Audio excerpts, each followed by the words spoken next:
سورۃ الہمز مکی ہے، 9 آیات ہے، نزول میں 32 ہے، وہ موجودہ ترتیب کے اندر 104 ہے، 10 مزید ہے تو 114 ہو جائے گی۔ اس صورت کے اندر انسانی کردار اور گفتار پر تنبیہ ہے، خاص کر جمع مال کی نحوست بتائی۔ بسم اللہ الرحمن الرحیم، ویل لکل ہمزۃ لمزہ، بربادی ہے ہر تانا دینے والے اور پس پش برائی کرنے والے۔ ہومس کہتے ہیں حامد، سامنے برا کہنے والا، اور لامس کہتے ہیں اشارہ کر کے پیچھے۔ یہ حامد لامس کون لوگ ہیں؟ الذی جمع مالا وعددا، وہ جو جمع کرتا ہے مال گن گن کے رکھتا ہے۔ یحسب ان مالہ اخلدا، وہ گمان کرتا ہے کہ اس کا مال ہمیشہ ہوگا۔ کلا لینبذن فی الحطمہ، ہرگز نہیں، اس کو توڑ دیا جائے گا کچلنے والے میں۔ وما ادراک ما الحطمہ، آپ کو کیا پتہ ہے کچلنے والی کیا ہے؟ نار اللہ الموقدہ، آگ ہے خداوند تعالیٰ کی جو بھڑکائی گئی ہے۔ التی تطلع علی الافئدہ، وہ جو جھانکے گی دلوں پر، یعنی دلوں تک پہنچے گی۔ محبت بھی مال کی دل میں ہے نا، تو یہ آگ بھی دل تک پہنچے گی۔ مال کسی نے چھین لیا، مال چوری ہو گیا، مال گم ہو گیا، مال نہ دیا گیا، مال نہیں آیا، تو دل جل رہا ہے۔ توبہ، انہا علیہم موصدہ، اور یہ آگ ان پر ہر طرف سے بند کی جائے گی، فی عمد ممددہ، بڑے بڑے ستونوں میں۔ اللہ اکبر، اللہ اکبر، وللہ الحمد۔ سورت کا حاصل یہ ہے کہ جمع مال اور حسبان المال واقعی وبال ہے۔ مال بقدر ضرورت کہ انسان عزت سے رہے، کسی سے مانگے نہیں، دیتا رہے۔ مال اتنا بڑھ جانا کہ پھر آدمی انسان ہی نہ رہے، یہ مال نہیں ہے، یہ سوء حال ہے۔ چند انبیاء کے علاوہ بقیہ نے فقر کو اختیار کیا ہے، اولیاء تو سب کے سب کمال فقر کو ترجیح دیتے۔ سلطان محمود غزنوی ابو الحسن خرقانی کی خدمت میں پیش ہوئے، خیرخان جا کر، اور بڑے گوریاں اتاری اشرفیوں کی۔ سلطان کو بابا نے، حضرت اقدس نے ایک ٹکڑا دے دیا روٹی کا کہ یہ کھاؤ۔ انہوں نے بہت کوشش کی، منہ میں ادھر ادھر ہلایا، لیکن وہ نگلا ہی نہیں۔ جب حضرت کا خیال نہیں تھا فوراً اتار کے رکھ دیا۔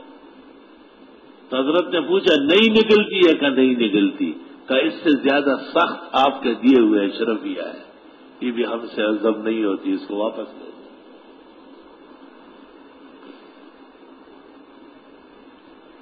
سلطان سمجھ گیا کہ حضرت تو باکمال ہے۔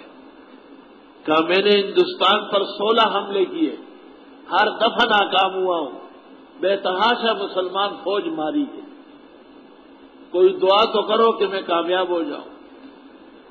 تو حضرت نے پوچھا کامیاب ہو کہ کیا کرو گے؟ اس نے کہا عدل نافذ کروں گا، عدل، سومنات سے لے کے غزنی تک پوری زمین کو عدل سے بھر دوں گا۔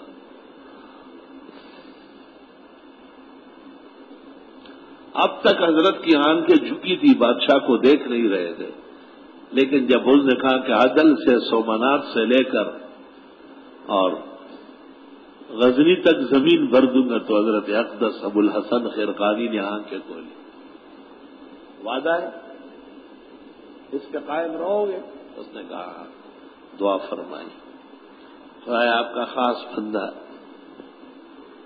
محمود ابن سبکتگین آپ کے دربار میں عہد کرتا ہے، انصاف کرے گا، آپ اس کو کامیاب کر لیں۔ اور سلطان کو ایک خرقہ دے دیا، ایک قمیص دے دی پرانی، تاکہ جب بہت تکلیف کی گھڑی آ جائے تو اس خرقے کو پہن لو، اللہ سے دعا کر لو، امید ہے اللہ آپ کی دعا رد نہیں کرے گا۔ یہ 17واں حملہ ہے سلطان کا سومنات میں، اور بڑی زبردست تیاری کی۔ جس وقت سلطان سومنات کو پہنچا تو ان کو اندازہ ہوا کہ چاروں طرف سے ہندو جمع ہو گئے، دور دور ملکوں سے کشتیوں میں آ گئے، اور سلطان کو یقین ہو گیا کہ میں ماں فوج کے آج قتل ہو جاؤں۔ یکدم ان کو ابو الحسن خرقانی رحمت اللہ علیہ کی دعا یاد آئی، اور وہ خرقہ پہن کر کے اللہ کے سامنے سربے سجود ہوا، اور سلطان نے کہا میں جس عہد کو کر چکا ہوں اس پر قائم ہوں، آپ بھی اپنے ایک نیک آدمی کی سفارش پر اور اس کے قبول کرنے پر قائم رہیے اور مجھے فتح دے دیں۔ چنانچہ مورخ لکھتا ہے تاریخ فرشتہ کہ کالے کالے بادل آئے، اور وہ بادل عجیب تھے، تمام ہندو اندھے ہو گئے، ان کی آنکھیں ختم ہو گئی، اور سلطان کو پتہ چل گیا۔ آپ نے فوج کو کہا اثر نہ کرے، آپ چند لمحوں کے اندر جو ہے نا میدان صاف ہو گیا، اور اللہ نے فتح مسلمانوں کو دے دی۔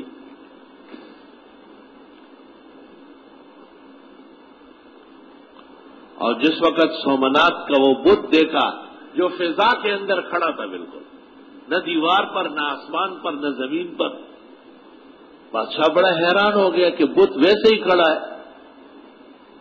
اپنے علماء کو فوراً طلب کیے، ماہرین کو، عالموں نے دیکھ کر کہا کہ دیوار کے اندر مقناطیسی قوت دی گئی ہے، ایک طرف سے دیوار توڑ دی گئی تو بت ادھر گر گیا۔ ذہبی نے دیول میں لکھا ہے کہ اس بت سے 200 من ہیرے نکلے تھے، 200 من ہیرے،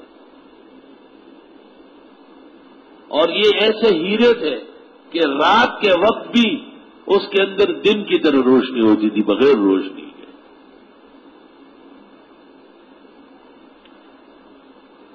سلطان جب وہاں سے بخیر و عافیت واپس ہونے لگا، اور اس نے وہی سے عدل کے نفاذ کا نظام بنایا، تو خواب میں ابو الحسن خرقانی آئے،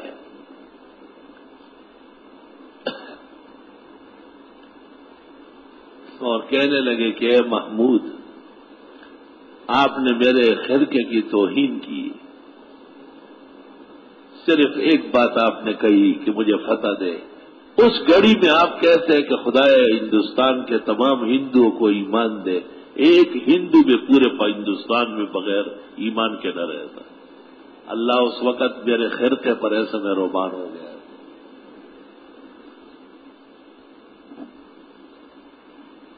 یہ 422 ہے، اور اسی سال پھر داتا گنج بخش صاحب کو محمود لے کے آئے لاہور۔ داتا گنج بخش کو لاہور میں لانا یہ بھی سلطان محمود غزنوی کے احسانات میں سے۔ حجویر تو غزنی کے راستے میں ہے نا، پہلے حجویر آتا ہے پھر غزنی آتا ہے۔